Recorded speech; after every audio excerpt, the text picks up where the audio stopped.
Jimbo Zodan Himi Jang Zonan Honum Jimbo Ganda, Bagradon Zando Shimmerdo, Tomba Tuji Jala Gisham Zara, the General Tering Jankanza, Jawar Tuji Jala Alarma. Jimmy Benzo Jala Zoran, the Gonja Tobam Power Shinji, Lo, Gonja Tobam Power Shinji, Gonja Tobam Power Shinji, Lo, Jean Shasha. The unsurpassed, profound, and wonderful Dharma is difficult to encounter in billions of eons. I now see it, hear it, receive it, and uphold it, and avow to fathom the Tathagata's true meaning. In order to liberate all sentient beings, let us generate the supreme Bodhicitta.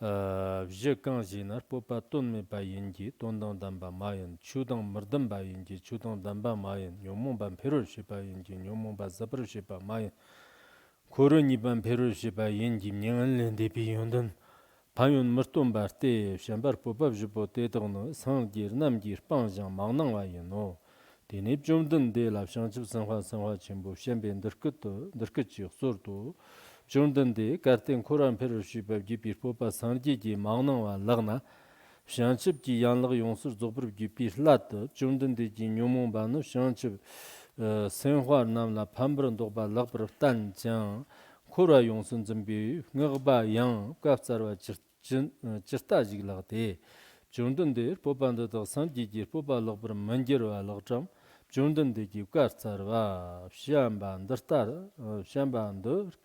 the Jirkut Nyam Shanchib Senhua Namji Shanchib Ki Yanlag Yongsur Zobrab Shawi Shirda Nyomomba Pan Dogba Yimber Ngir Tanjang Kora Yongsun Zimbi Ngabab Tamba Kan Yimba Tena Tondang Damba Mayanam Tondang Damba Yenam Gunde Tondang Damba Mayan Sorab Chundande Yangtabar Mebar Mavar Gipna Shanchib Senhua Namji Shanchib Ki Yanlag Yongsur Zobrab Gipir Lat Nyomomba La Gavana Tondang Damba Lagshan Chudang Damba Lag Sim Chuna Yang Tabar Mebir Mava Lagso Katsarva Shamba Tirtavinar Namjang Digyang Dirtar Shanchib Sanwar Namji Shanchib Ki Yanlag Yongsur Zobru Shawi Shirda Nyomomba Pan Dobru Tanba Tang Kur Yongsun Zambi Ngabab Jopana Labar Meba Tamchit Sanji Yakson Yamber Rikbar Shawo Te Chivshirjena Shamba Ton Kangla Shansu Sanhui Chuji Wang Tablam Kebar Namji Wang de Shawa Tang Gangna Nyantu Dang Rang Santi Tamcheki Yopa Mayin Ba Te Nyomomba Tabar Mavsharti Nyomomba Noba Mayino Shamba Testa Mochi Nyomomba Jantaglayang Pambar Manjerwadang Shanshib Ki Yanla Yongsu Zobi Tonda Manjerwadang Tondan Damba Mayin Badang Gevi Sawa Chungar Yang Manjerwa Gang Yimba Tenab Shanchib Sanhui Li Dang Chula Yang Doro Shayi Nyomomba Ti Wangdan Roa Mavshin Mashaw Te Chivshir Jenab Shamba Shanchib Sanhui Ishi Jirto Kiba Tobi Nyomomba Tamba Yang Zen Yinla Shanchib Sanhui To Kiba Mayimbi Sala Chakbar Nam Yang Zen Yimbi Shuro Tenip Jomdan De Shanchib Sanhui Jimbo Shambalan Shamben Dirkit Tenip Jomdan De La Shanchib Sanhui Jimbo Shamben Dirkitji Sordo Jomdan De Kipkap Sarva Tonda Dakan Sarvartarna Shanchib Sanhui Gang Lekib Jibba Mundu Ngumbrando Mujibran Sarvadan Lekib Jibba Jamran Sarvadan Marmat Jam Marme Devra Yonsa Tarvan Sarvi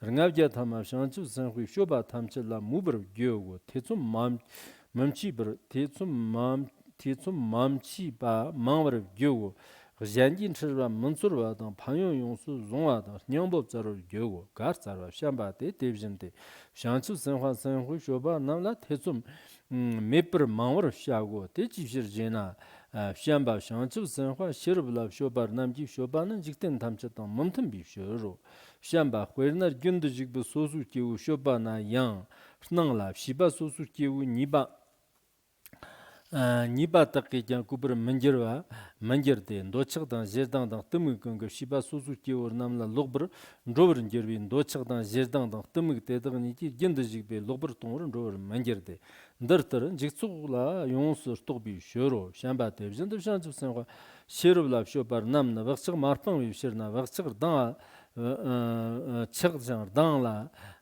Mumbr Kirda Zanjan Tedak Janji Shiba Suzu Kior Nam Yang Jano Te Chivshir Jena Tedak Vagla Nyarna Sem Gunne Chijang Digba Gung Shiba Sosu Kior Nam Sam Shanchib Senhua Fterjang Nibrim Jongwala Mumke Barnamdam Nyambrin Gerwa Mayimbi Shiro Shamba Shanchib Senhua Chimbo Shirblab Shobar Namna Niba Tamchi Dinang Chiva Shonda Zanjang Shirib Kir Topkir Dirder Lubber Shete Di Lubber Tongan Ror Mangiro Shamba Huerna Mei Pombo Marwana Shanga Tsuk Chimbo Nana Chirta Namba Terta Shirjang Barber Gerwa May Shiver Mangero Shamba Division to Shanchu Sanwa Shirab Love Shobi Shiribki May Barba Tela Numumbo Lemba Chirta Namba Terta the Shiribki member and Gerkio Shirjan Zapper Mangero Shamba Terta Namjan Dijan the Shanchu Sanwa Shirab Love Shoba Namji Shobana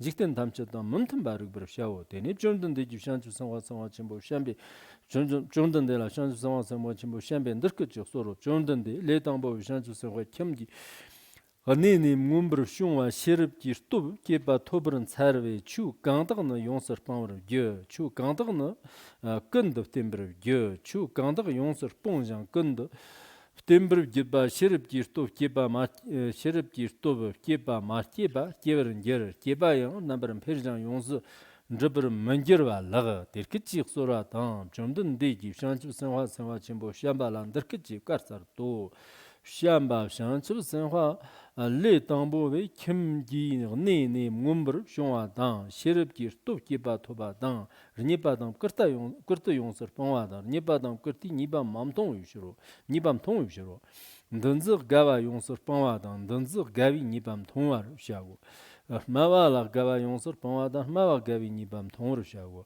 Nila Gava Yonser Ponwada Nila Gavi Nibar Tonru Shago Lela Gava Yonser Ponwada Lela Gavi Nibam Tonru Shago Trubala Gava Yonser Ponwada Trubala Gavi Nibam Tonru Shago Nipadan Kurto Six Japa Yonser Pane Tedak Dopa Chongara Gumbra Shago Dunzir Gava Yonser Pane Chigburg Gava Shind Chigburg Gava Shind Timber Shago Mawa Gava Yonser Panve no Tunla Togba Kund of Timber Shago Nila Gava Yonser Panve no Namgi Chartutan Namgi Charmad La Manier Kund of Timber Shago Lela Gava Yonser Pane Simpson Tamchilla Shamba Kund of Timber Shago Shamba Le Tambo Vishanchu Sanhui Kim Gir Nene Mumber Shonwa Shiribki Stub Keter Jisr Lobrandobe Yonser Pangro Shavi Churnamna Yonser Pangro Shao Kund of Timber Shavi Churnamna Kund of Timber Shao Techi Shirjana Shamba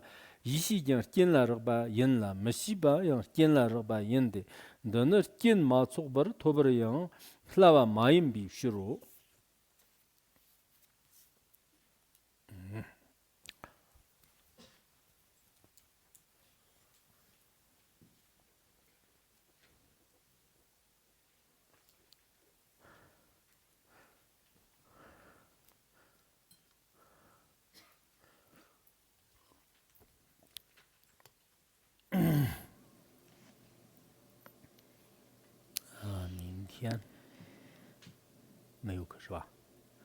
In terms of our schedule, we will not have class tomorrow, but we will have class on Monday, Tuesday, Thursday, and Fridays. Correct?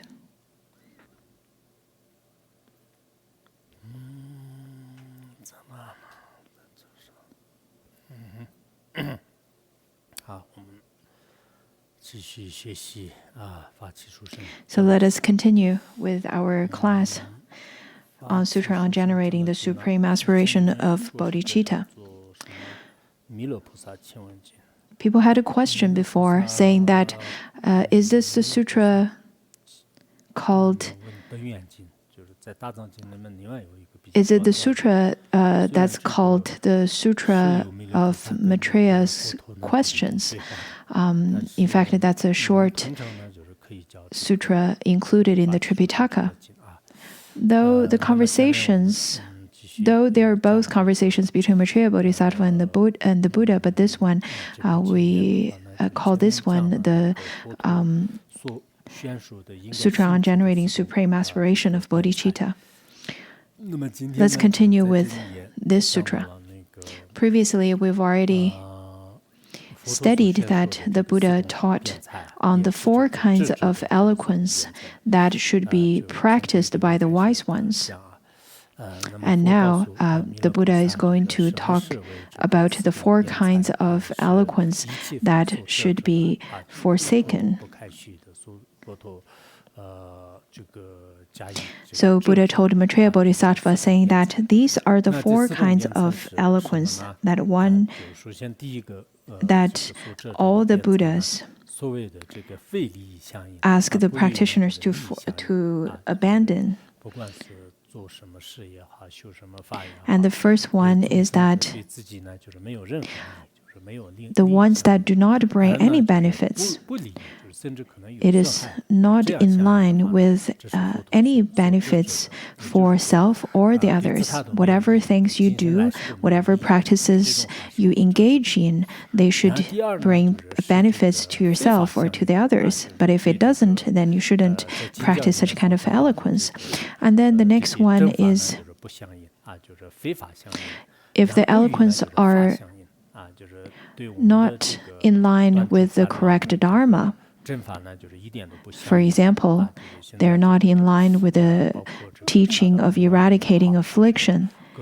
Rather, not only they do not coincide with the correct Dharma, they teach about killing, stealing, sexual misconduct, and lying, all kinds of negative deeds. Then those kinds of eloquence should be abandoned. The second one, you may not think that they have something to do with eloquence, but they do. Look at people nowadays in this world; they're very good in terms of giving speech. They're very eloquent, really articulative when it comes to giving speech. Look at the United States. When it's time for them to, when it's during the election time, if you were to only listen to the speech, they sound really good, but it's hard to say if they will be able to practice what they preach. Even if they do what they preach, would their actions be of benefit to self and others? It's very difficult to say. Let's look at the people around the world. In fact, mundane beings are very selfish. Even if they have great capacity, even if they have great eloquence, but their actions are not to benefit the others, are not in accord with the correct Dharma, and their actions will only lead them to be trapped in samsara. Look at the pandemic this time. I think the pandemic really exposed lots of the ugly sides of many countries, including the United States. We used to think of the United States as an example of freedom and equality, but now it seems that, let it be the Democrats or the Republicans, they were also very selfish in many aspects, and this pandemic really exposed that. Of course, I think this kind of self-centeredness is not really just in one place but not the other. In fact, if we lack the true altruism, if we lack such kind of benefiting heart for the others, then whatever powerful speech that we can give or whatever powerful team that's behind us, whatever great strategies that's put into place will not be able to create the result that will benefit the whole world. It is very hard to say what the result would be, in fact. Sometimes I think to myself, if the sentient beings in the whole world are not influenced under such heavy afflictions of greed towards self and or the greed towards friends, anger towards the foes, as well as such heavy afflictions of ignorance, without all of those 3 poisons, I'm sure everyone would be able to enjoy enjoy the resources which is enough, sufficient for everyone in this world, and everyone would be able to get along with each other and stay in harmony and peace. So in this world, the sentient beings are supposedly can have happiness, to live in happiness. Look at the pandemic this year. Of course, we are going through lots of hardship, and it is because of the collective karma of all sentient beings. I'm sure there's a lot of hardship, but there are people who are staying with their family members. There's sufficient amount of food and clothing and all the resources, but still they would fight with each other every day. And then where could they find happiness? When we look at this world, we see all kinds of afflictions between countries, between people, between family members, and between the others and the self. So we see all kinds of afflictions. And sometimes people lose their precious life because of all kinds of afflictions. Therefore, the Buddha over here forbade the kind of eloquence that is not in accord with the Dharma, forbade the kind of eloquence that is in line with affliction, because these would trap one to stay in samsara, and that is not coincide with the merits of nirvana. So the Buddha then told Maitreya Bodhisattva, saying that these are the four kinds of eloquence that forbade by all the Buddhas. There are kinds of people who are very smart and eloquent at talking about no cause and fruition and no reincarnation, no before life and afterlife, and it seems that at first glance it sounds that they've really got lots of reasons, but they're just simply being smart with their own blindness. Whatever they talk about is not really of benefit to themselves or the sentient beings, especially not in the long run. I think the later generation can be the judge or the witness of that. Ever since the human history, whenever we look at this, at the history, we will notice that how people would have conflicts.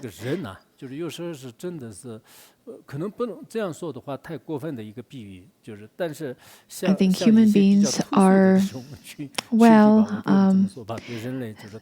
human beings are a very special type of group of living beings. I don't want to use too negative of a metaphor, otherwise people may get offended.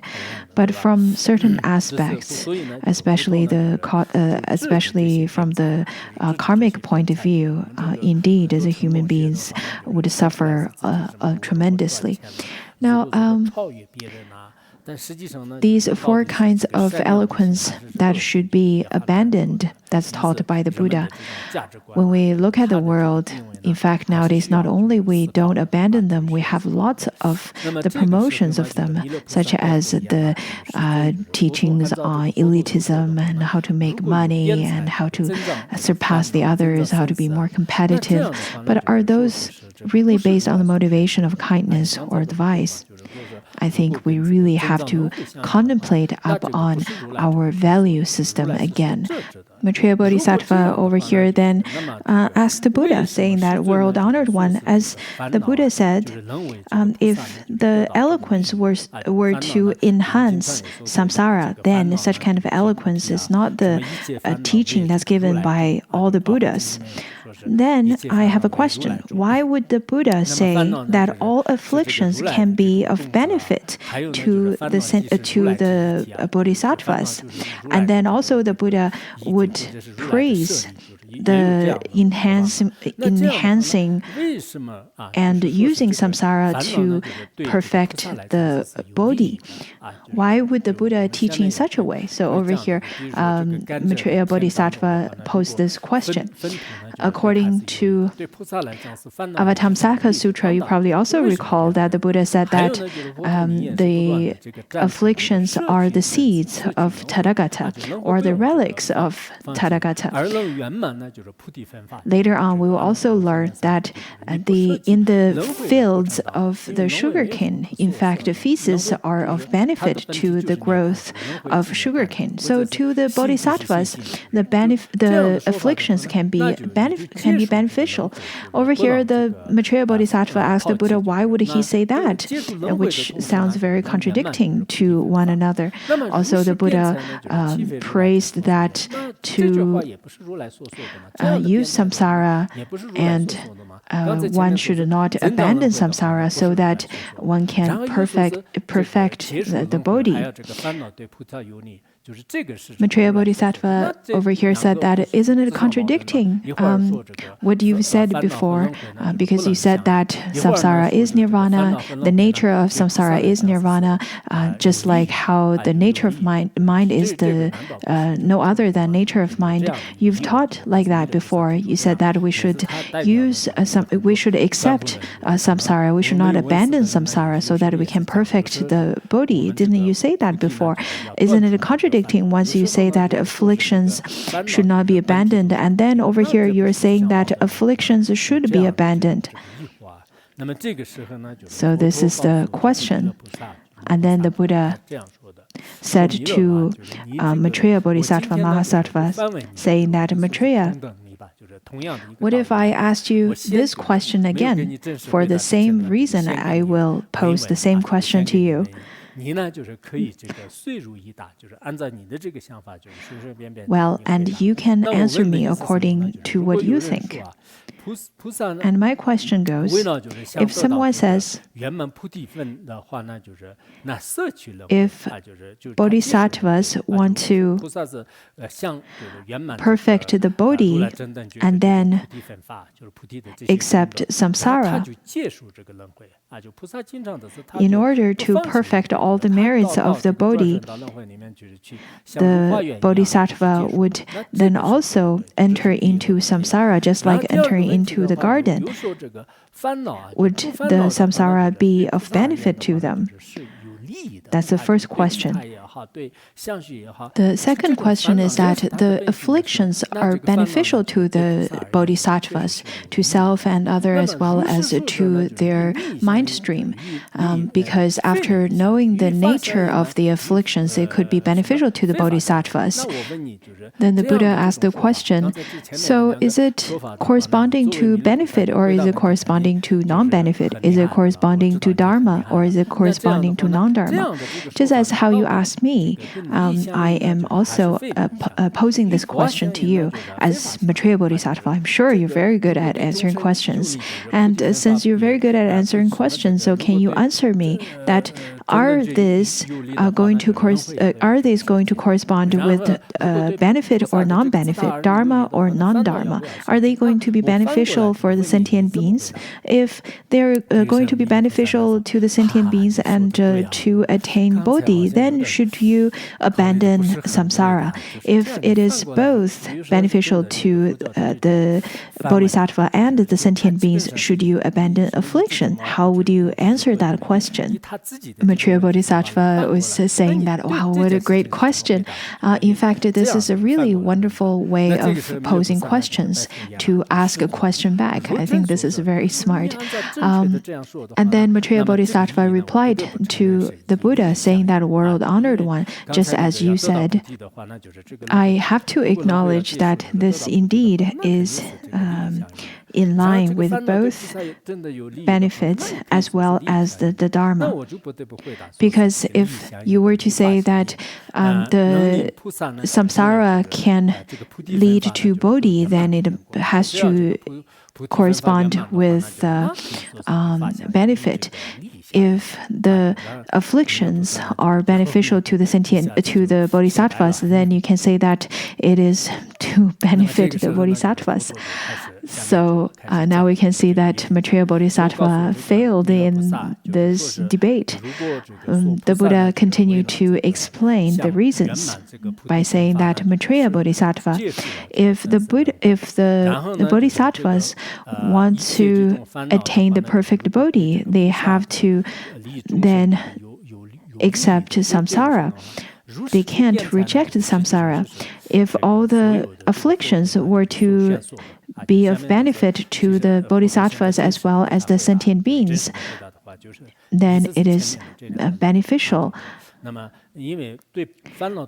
So the Buddha now starts to giving the answers to Maitreya Bodhisattva, saying that afflictions would be of benefit to the bodhisattvas, and samsara would be beneficial to attain the perfect bodhi.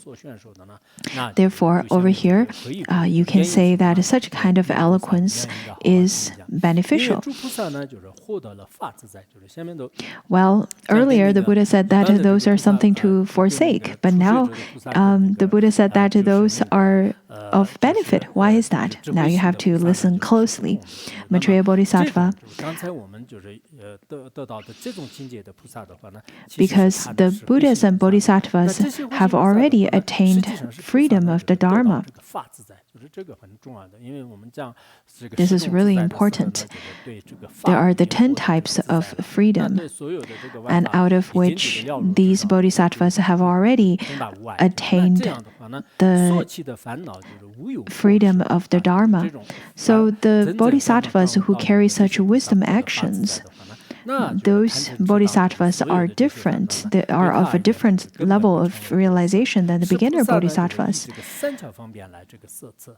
So these bodhisattvas, they would have skillful means to take on the affliction and the samsara, just like the poison would not harm the peacock, but it would definitely harm the other birds. The crows would die of the poison, the same poison, but the peacocks won't. So the bodhisattvas, once upholding these, or while they have such afflictions, they would not be harmed at all. On the other hand, they will gain multitudes of benefits. But to the Shravakas, those are not of that kind of realizations, are not of their level. From the Mahayana teachings, we understand that there are ways of turning afflictions onto the path of realization. And then in Tantrayana teachings, there are higher levels of realizations. For example, you can actually use greed and anger onto the path of realization. According to the Ranakuta Sutra, it talks about one great compassionate merchant, and he killed this vicious person who wanted to kill all the 500 merchants because he foresaw this vice person wanted to kill the other 500 merchants, and out of great compassion, he killed this vicious person. And after killing him, not only this great compassionate merchant did not accumulate any negative deeds, he pacified the negative deeds of many lifetimes. There was another story of another Brahmin who practiced in secluded areas for many years, and later, because he wanted to liberate a woman who had lots of desire towards him, and he stayed with her for 12 years. So after such, not only he helped to liberate that woman with lots of desire, in fact, this kind of action did not stop him from liberation. On the contrary, he accumulated lots of provision for on the path. The reason behind that is because the bodhisattvas like such are the bodhisattvas who uphold wisdom actions. They do not have any solid existing afflictions such as greed. They do not have any solid existing anger. And because their action and the motivation of their action are purely out of their altruistic motivation. So those are the stories that's included in the Ranakuta Sutra. So we can see that even killing and sexual union could be a skillful means to tame beings. But those kind of teachings are rather hidden. According to the Chinese Buddhism, those are very much, in fact, very much hidden. But in the Tibetan Buddhism tradition, there are some actions that the Chinese Buddhism cannot accept, which is understandable. But those kinds of actions should be only carried out if one has attained a certain high level of realization. If people do not have such kind of level of realization as a mundane being, then those actions are forbidden. So the great compassionate one give teachings accordingly, according to sentient beings' capacity. In the Sutrayana teachings over here, this kind of teachings would be very difficult to explain, especially talking about what to adapt and what to abandon. However, if we were to explain it according to the Tantrayana teachings, it's very easy to understand. The Buddha then continued to tell Maitreya Bodhisattva, saying that if there are afflictions and if such person cannot benefit the others, then of course it cannot become the cause of Bodhi. And to continue over here, it says that for such kind of person has the solid existing affliction and cannot practice benefits for the others, it cannot perfect the Bodhi, then such kind of person is not in line with benefits nor the Dharma, then that person is rather inferior in the virtuous deeds. If one has the truly existing afflictions such as desire, greed, ignorance, and pride, as well as jealousy, then it is without any excuse. You cannot practice in such a way. You cannot say that, I study Tantrayana, therefore I can have desire, therefore I can have anger. You cannot really use Tantrayana as an excuse. In fact, if you look at Abhidharma, it really gives you the definition of anger and desire. So you need to look at your own mind stream and see what's the true cause of such a kind of affliction. In such a way, however you want to package it, it's not going to be a path to attain the Bodhi. It is not in accord with the benefit, it is not in accord with the Dharma. It is only the actions of the ones who has inferior virtuous deeds. So the Bodhisattvas would rather give up their life than acting out of their afflictions. Why is that? It is because over here, if one has not recognized the nature of affliction, and if one has not seen the causes for the Bodhi, one should give up one's life and not follow the actions or not to act out of affliction. Because if one were to give up one's life, it is only for one lifetime. But if one were to act out of afflictions, then that would lead one to be reborn in the three lower realms for hundreds and thousands of lifetimes, which is really dangerous.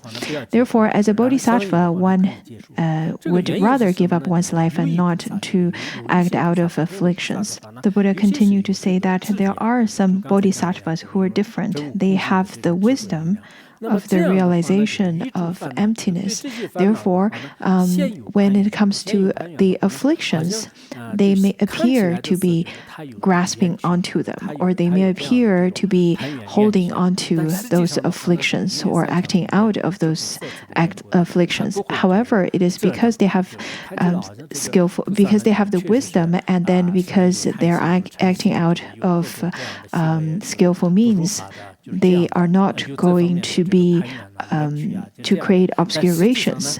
So this bodhisattva may appear to have greed, to have anger, to have all sorts of actions that is not in line with the correct Dharma. They may appear to have graspings, but such kinds of actions are not going to stop them at all, stop them on the path of Bodhi. And then there are Bodhisattvas, some different Bodhisattvas, because they do not have such kind of wisdom. Later we will learn that there are beginner Bodhisattvas who are just like us.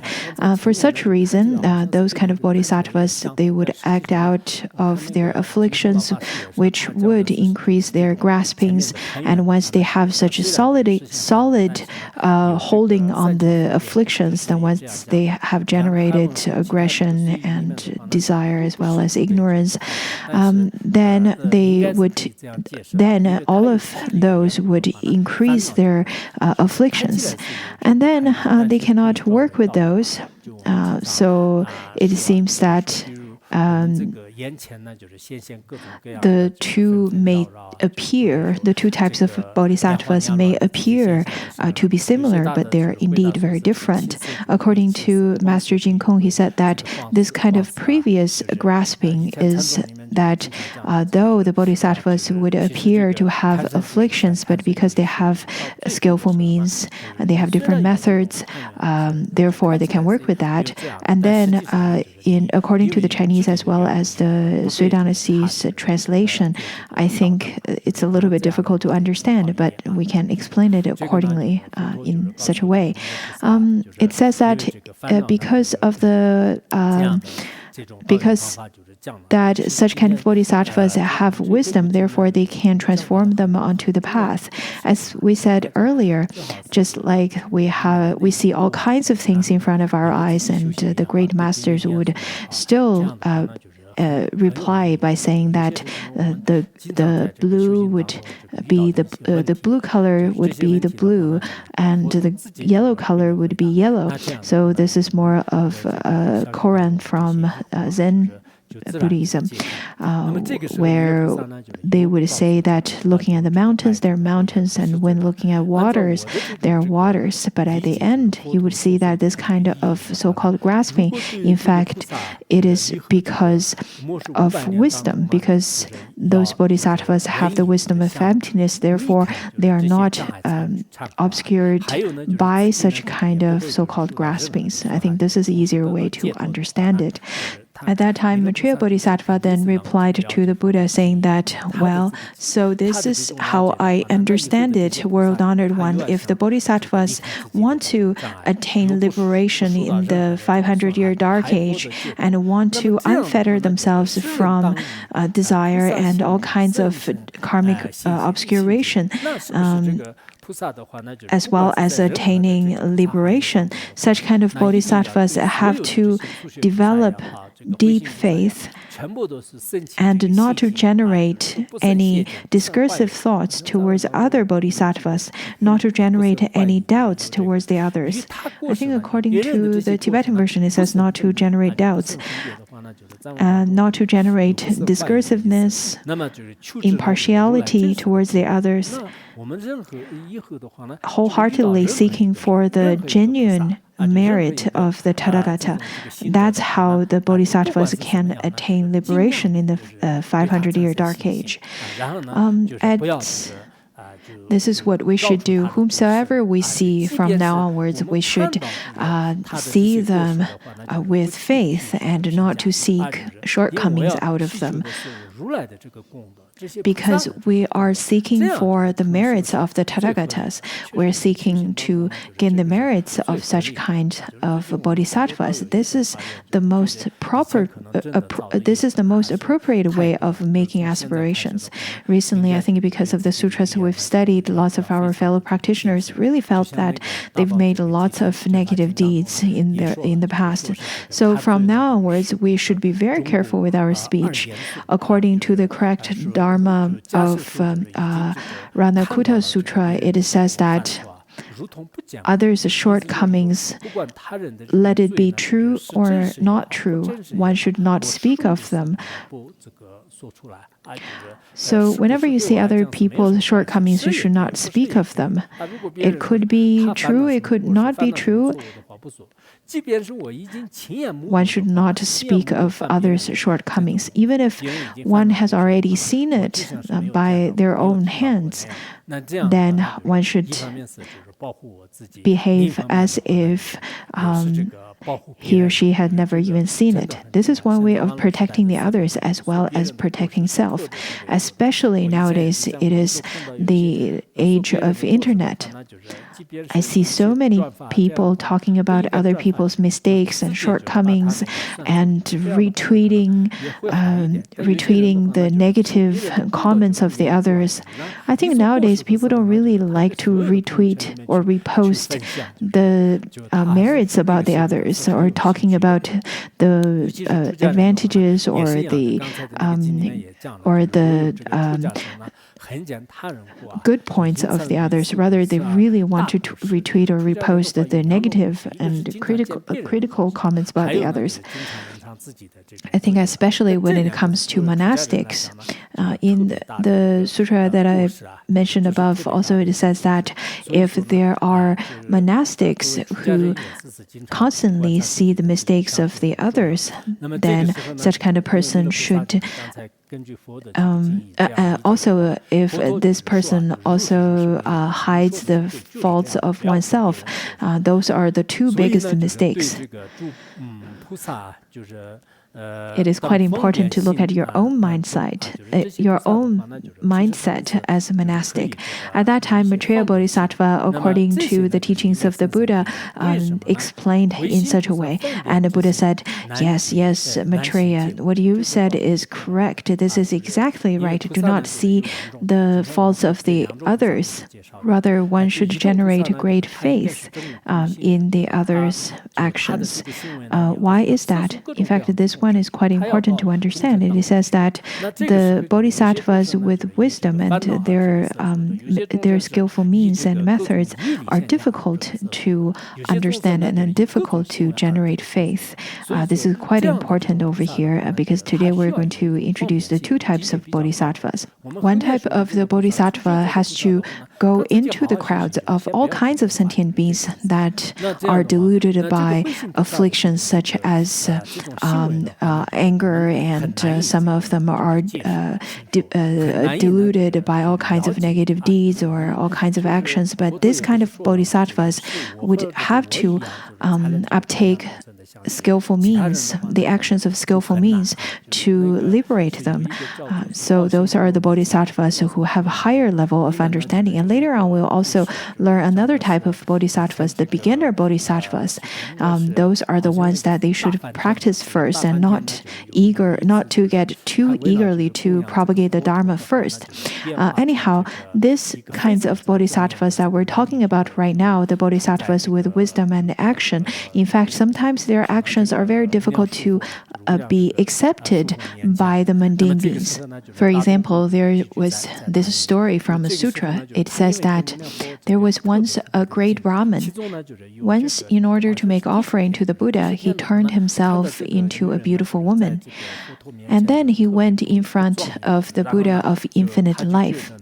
At that time, in front of the whole assembly, he was very close to the infinite Buddha.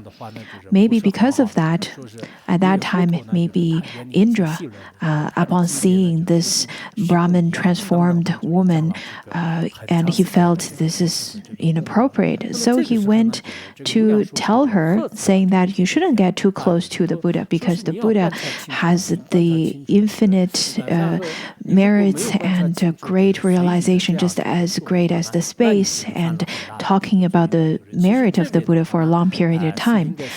But after hearing that, Buddha of infinite life scolded Indra, saying that you should make clear observation because without such, you are making a great mistake.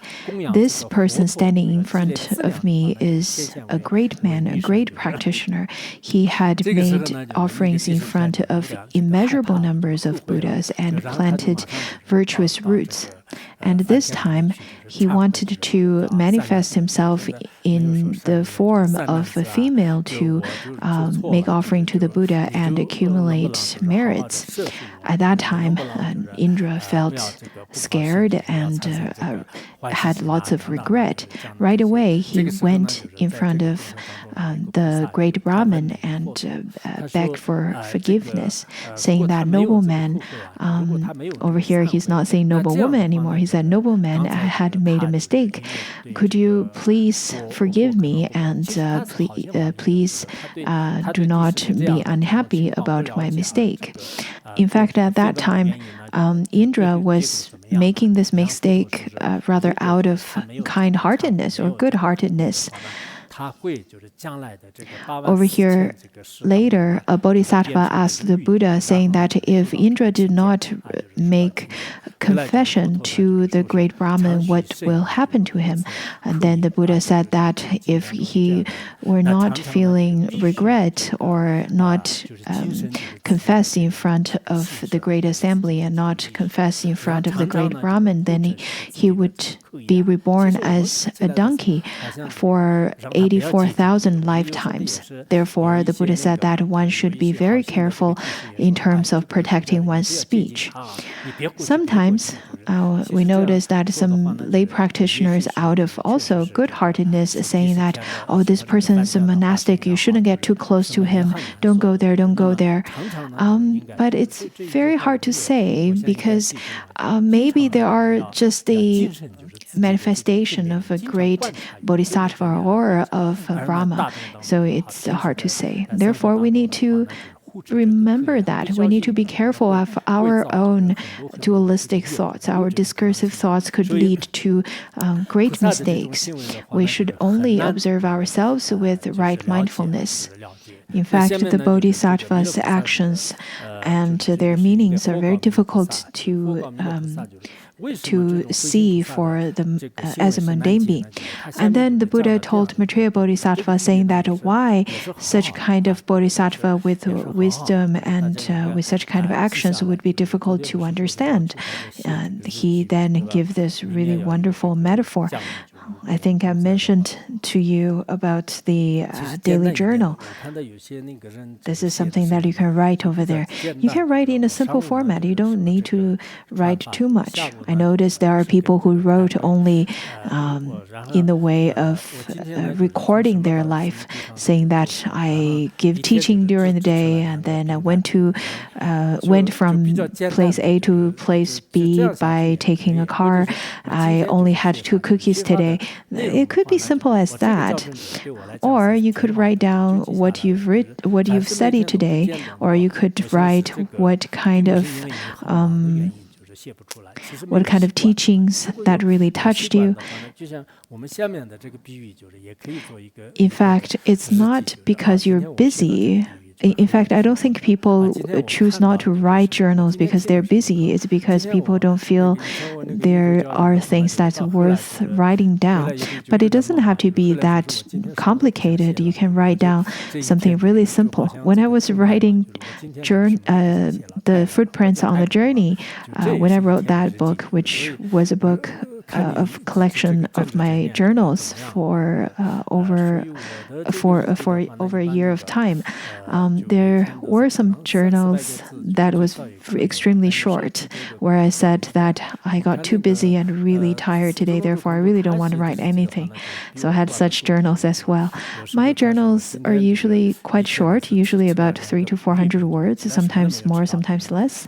I noticed Khenpo Tsotrem Lodro's journal is shorter than mine. There was one journal he wrote that I only had 2 mooncakes today, and then that was it.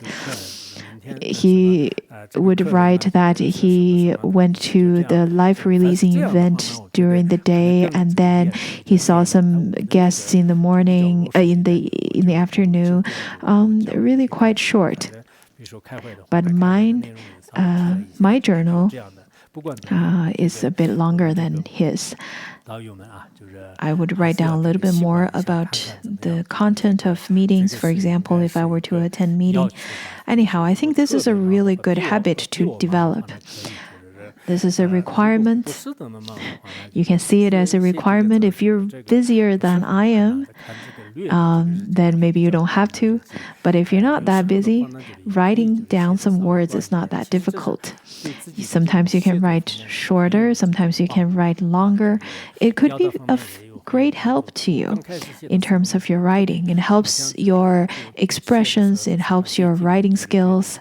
At the beginning of my journal taking, I really didn't know what to write down, and later on, after I get more used to it, I feel there are more things to write down, and I got more proficient in that. Okay, so let's continue with this metaphor. Buddha told Maitreya Bodhisattva over here, said that Maitreya, for example, if there is one Shotapana is a fruition that is attained in the Theravada tradition. I think people probably know that. Usually it means eradicate all the confusion in terms of view. And in this level of realization, in fact, such kind of Shotapana practitioner has already eradicated all the afflictions and would never fall into the three lower realms. That is according to the perspective of Abhidharma. So over here it says that if there is a Shotapana practitioner who appears to be a mundane being, then mundane beings would have difference with a Shotapana practitioner. The mundane being, because they are fettered by the three poisons, they would fall into the three lower realms. But the Shotapana practitioner, because they've already completely eradicated all the three poisons, therefore they would not fall into the three lower realms. They have already eradicated all the seeds of the three poisons. Why would I say this is a great metaphor? The Sutrayana practitioners sometimes would think that the Tantrayana teachings are not proper. But this example over here is really excellent because the Shotapana practitioner, if they also practice the same negative action as the mundane beings, the outcome would be completely different. For the same reason, the Bodhisattvas, because they have much higher level of realization, then they may appear to practice the same thing as the mundane beings, but the negative deeds would be very different for the two. Though the wisdom action bodhisattvas have not eradicated the most subtle part of afflictions, but the coarse part have already been eradicated. In this way, they are different than the beginner bodhisattvas. There is still a lot of difference over here because the beginner bodhisattvas have not eradicated even the basic of the three poisons yet. So there is such a big difference. The wisdom action bodhisattvas' minds are not obscured by afflictions, which is different than those of the beginner bodhisattvas. And then the dull action bodhisattvas do not have any skillful means, which make them not too different than the mundane beings and cannot lead them to renunciation, just like the mundane beings cannot renounce. So from these two aspects, we can see that in our world there are the great realized ones, though their actions are not considered as proper, but those kinds of actions are not going to create any obstacles for themselves. For the mundane beings, whatever negative actions they practice, they would reap such negative fruition. But for the wisdom action bodhisattvas, whatever kinds of negative deeds they practice, including killing and sexual misconduct and lots of those considered as severe negative deeds can be destroyed by his wisdom power. Therefore, he will not be reborn into the three lower realms. Then the Buddha told Maitreya Bodhisattva a metaphor, saying that just as a person who threw twigs, dried twigs, into a large pile of bonfire, and the more they add into that fire, the bigger the fire would get. Of course, the more dried twigs and branches you throw into a fire, the fire would burn more fiercely, and it's not going to get extinguished because of the dried branch and twigs that's thrown in here. For the same reason, the wisdom action bodhisattvas, branches and twigs of afflictions will be burned in the fire of their wisdom, throughout which the more afflictions we throw into the fire, the wisdom or the fire of wisdom will be more blazing fiercely or vigorously, which would also burn out all the afflictions. The more the afflictions, the more the wisdom, and the wisdom is not going to get extinguished because of the afflictions. According to the Tattvasiddhi Shastra, where it says that the wise ones do not generate afflictions, even if the afflictions were to arise, just like a drop of water were to fall onto the burning iron. Also, according to the Great Adornment Dharma Door Sutra, where it says that just as all the great fire would not fear any of those grass and woods, for the same reason, the wisdom action bodhisattvas would not generate fear towards afflictions. As mundane beings, we would generate great fear whenever we have afflictions. Oh, I have a discursive thought today. I generated anger today. Oh, or I have to practice confession. What do? I was supposed to be nice to a fellow practitioner. I was supposed to practice patience with him, but I couldn't anymore. Whenever we generate any of those discursive thoughts and afflictions, such as anger, jealousy, greed, and so on and so forth, we know that those afflictions are not going to be of help to our practice. So it's good to generate regret right after, because we know if we continue to generate these afflictions, it would cause us even more afflictions and even more pain. But as bodhisattvas, the more afflictions they have, the more wisdom they will have. According to Atisha, Venerable Atisha, he said, if there were 100 discursive thoughts, that's a reason within a day, then that's 100 Dharmakaya wisdom. So to the wisdom action bodhisattvas, whatever discursive, whatever adversity they encounter, they're not going to retrogress from the path because of that. Rather, they would face them with happiness. According to the Illuminous Essence, it is there was one quote where it says that, I think this quote is probably also from Ranakuta Sutra. It's very similar, but Ranakuta Sutra's teaching is rather written in ongoing passages, but this one's a verse. Anyhow, it means that the manure that's discarded from the cities are in fact beneficial to grow to the fields of sugarcane crops, because the more the manure as a fertilizer, then the sweeter the sugarcane. Therefore, as bodhisattvas, the manure of afflictions can be very beneficial for the bodhisattvas to attain Buddhahood. Of course, this is to the wisdom action bodhisattva, not to the beginner bodhisattva. We have to be very careful about that.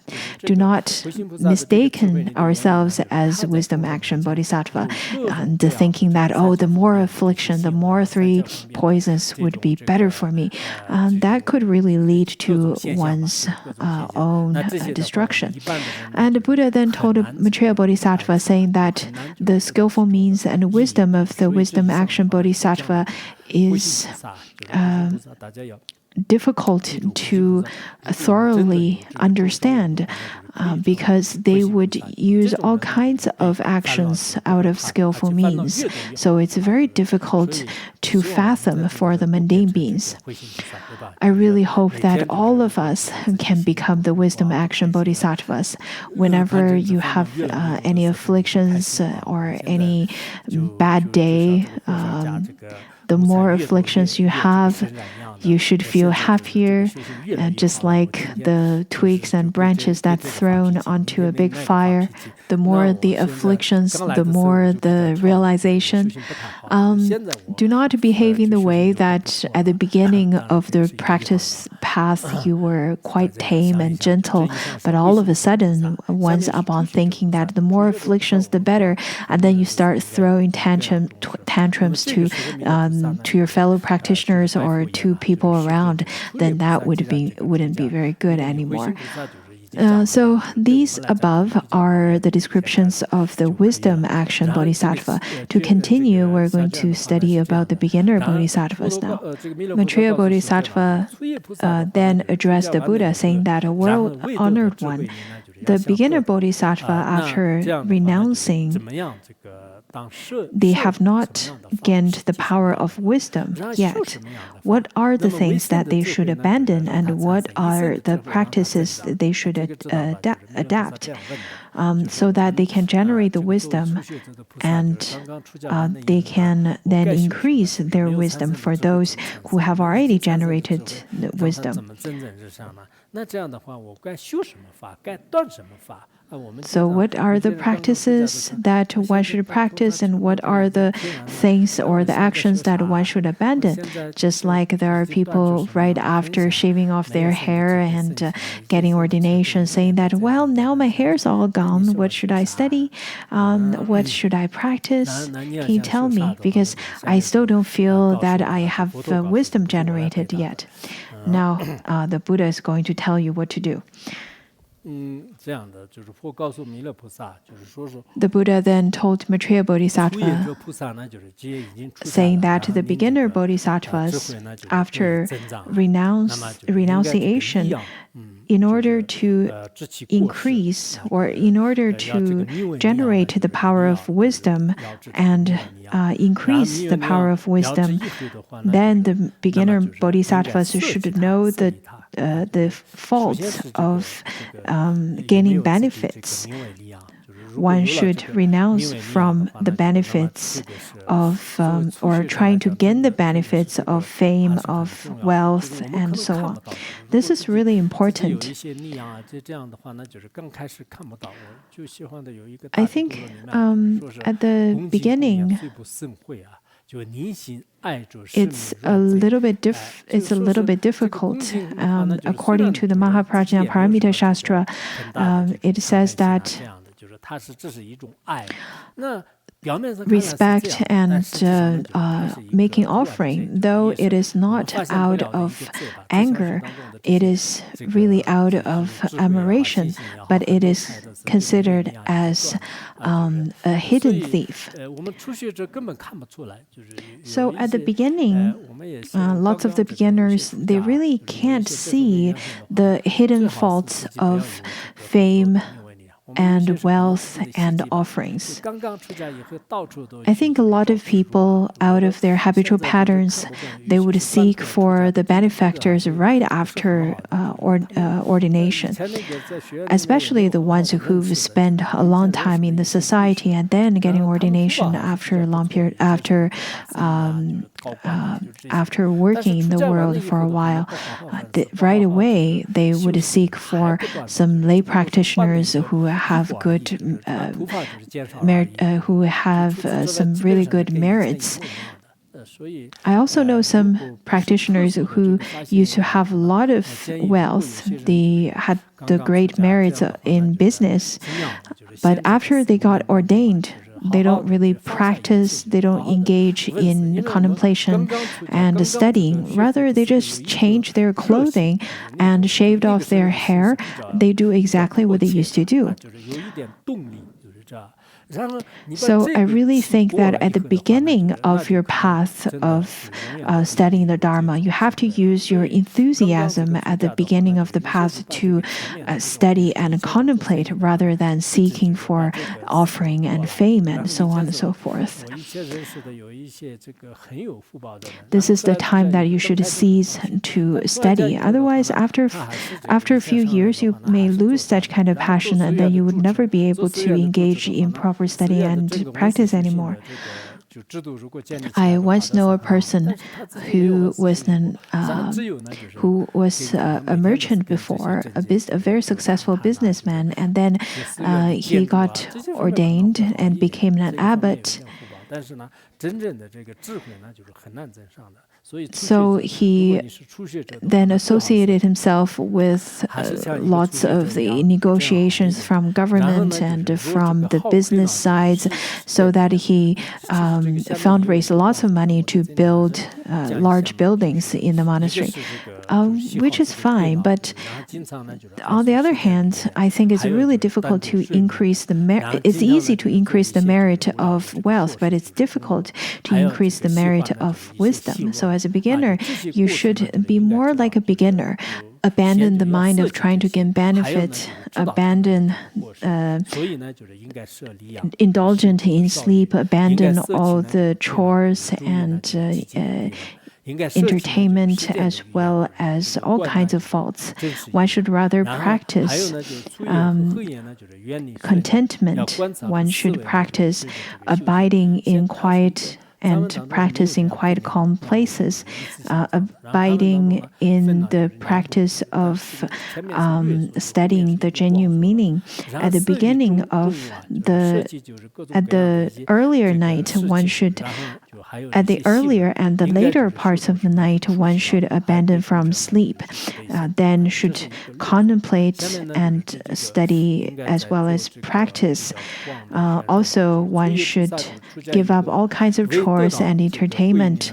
Rather, one should practice the transmundane practices and practice compassion on the sentient beings. The Buddha then told Maitreya, saying that the beginner Bodhisattvas, since they just renounced from the worldly life, therefore they still lack the power of wisdom. But for the ones who long for the power of wisdom, they should abandon such kind of such kinds of actions. So to continue, the Buddha then started to give teachings of what are the dharmas or the practices one should abandon. The first one is not to seek for benefits or offerings from the others and should practice contentment. I think yesterday we've already talked about there are people who don't have the merit to enjoy, and then they would call themselves good practitioners of contentment out of the lack of other choices. So I think as worldly beings, we usually would consider that the poor people are quite pitiful. But in terms of Buddhist practitioners, we would consider that the rich people are very pitiful. People would usually say that having too much wealth is not good, because the poor people would be content with just a little bit of belongings. So that's the first one. The first one really talks about the life or livelihood about the practitioners. Of course, you don't need to pretend to be poor. You don't have to pretend to have a life of poverty. Nowadays, I think everything's really reversed. That the rich is pretending to be poor and the poor is pretending to be rich. In fact, it's not necessary. But the first one is that to be content with whatever you have. And that's the first one. The second one talks about the environment of the renunciates. One should not abandon the busy life of the business of the city and not abiding in the quiet places. Rather, it's saying that you should not run from one place to another. I think over here it's a little bit better because people don't really travel around. I know that people over here also get together and sometimes would enjoy a meal together. This is fine, but not every day. Otherwise, the life over here is just not as meaningful. If you don't abandon the busy city life and don't abide in quiet places, then the wisdom cannot generate and cannot increase. In fact, the environment is very important, especially for those who just got ordained and become a monastic. In fact, the environment you stay in is very necessary. If your actions and your speech is so easy to be tinted still at this stage, and then you go to places that's easy to pollute you, then you're simply just holding the appearance of a monastic, but not really a genuine monastic in such a way. There are people who only got ordained for a few days, though they may appear to be very capable of doing many things, but you should not trust them with lots of responsibilities within the Sangha, because they just got ordained. You can't entrust them with positions such as management of the whole Sangha. They only got ordained. They don't have any experience of precepts of wisdom yet. They have to develop all of those. You have to give them time. You have to find people with experience to take those positions. There are people who first take those positions as a newly ordained monastic. They tend to get either too arrogant or they won't be able to hold such positions. So this is the second one. And then the third one talks about the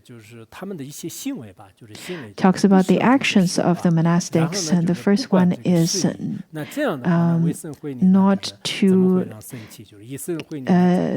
if one were not to abandon the speech of the worldly speech and not to practice the genuine meaning, then how could the power of wisdom be generated or increased?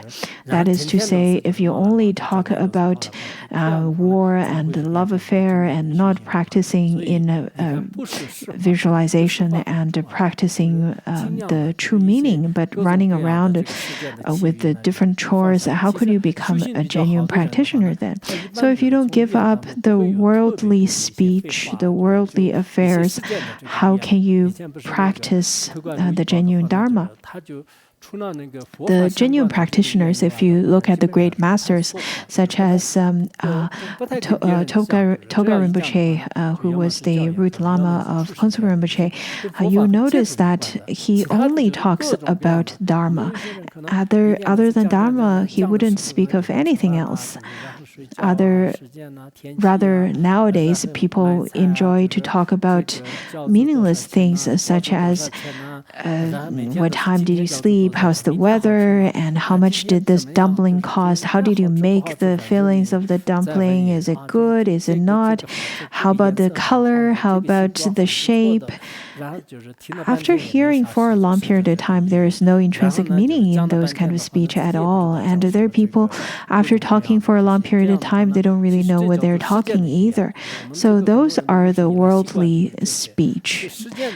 We are so used to these kind of speech nowadays. In fact, since we're so used to it, it's very hard to completely give up on that kind of speech.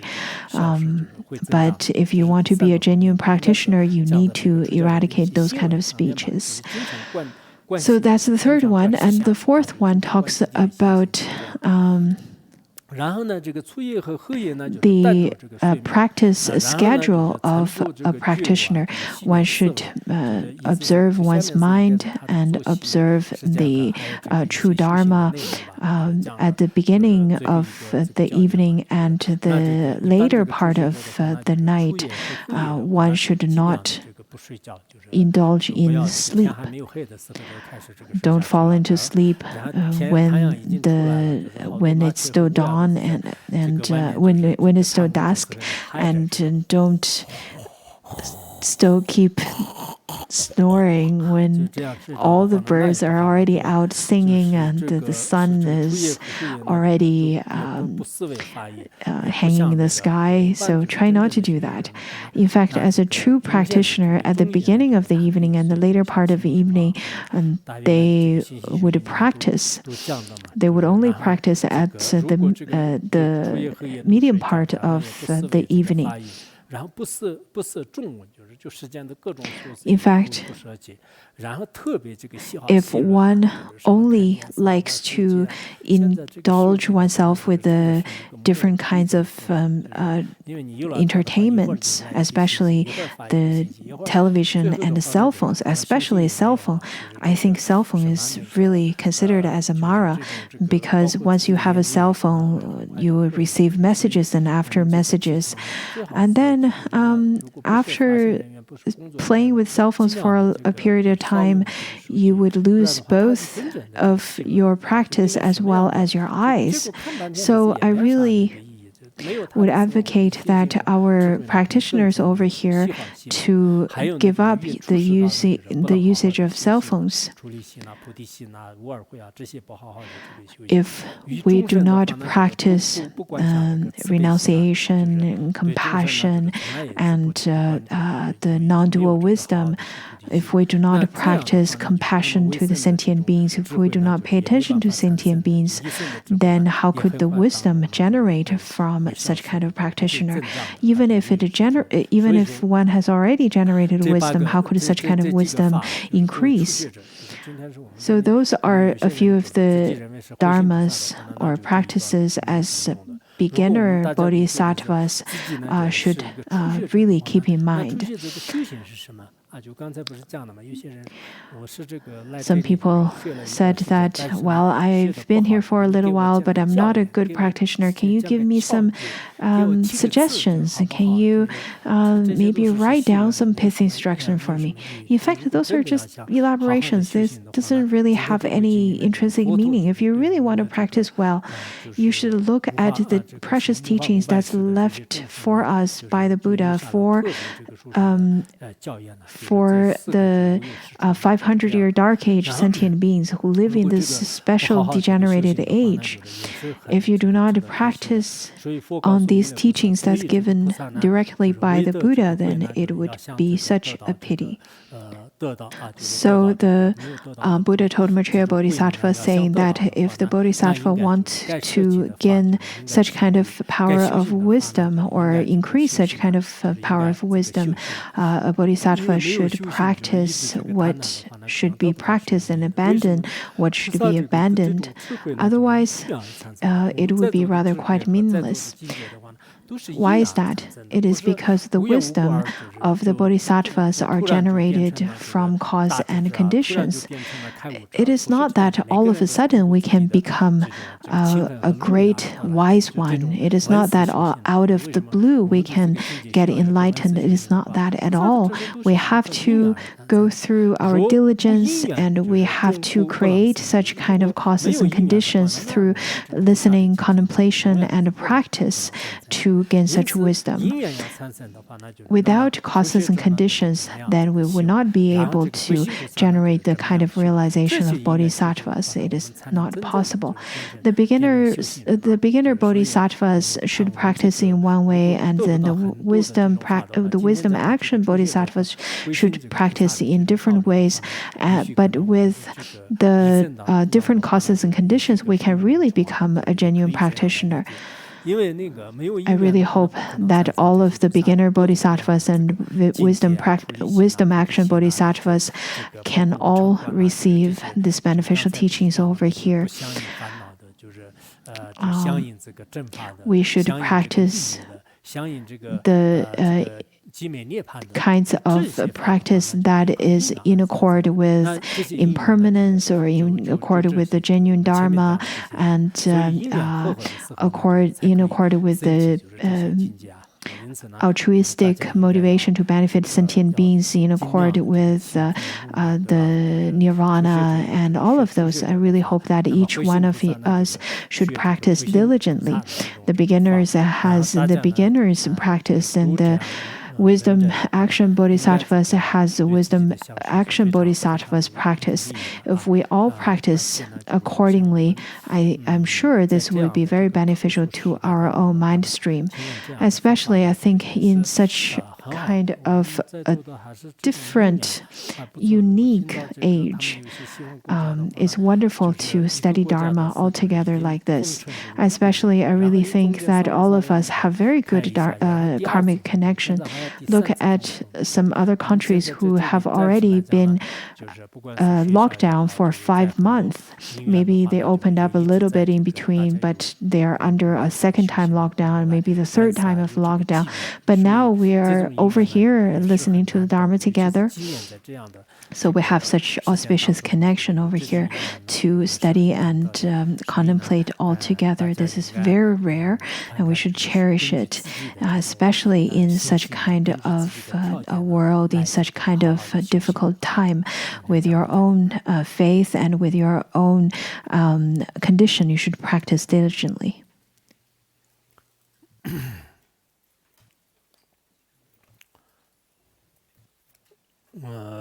Sonun de tanje zbanya tona ni be jana pamse kirgana jiran chuban zbum zonen jo a